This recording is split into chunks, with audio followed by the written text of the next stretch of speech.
مادری تنها در کنج خانه نشسته بود و پسرش بی توجه غرق در فیسبوک. این پست را گذاشت تا لایک جمع کند.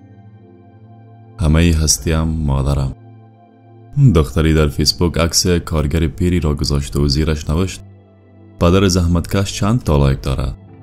همزمان پدر پیرش صدایش کرد دخترم صبحانه آماده شده. دختر داد زنان گفت من میل ندارم. 100 دفعه نگفتم وقتی در اتاقم آنقدر صدایم نکنید. مرد تابلوی زیبایی را که خریده بود روی دیوار نصب میکرد. همسرش گفت زنگ زدی حال برادر بیمارت را بپرسی؟ مرد با عصبانیت گفت حالا حوصله ندارم.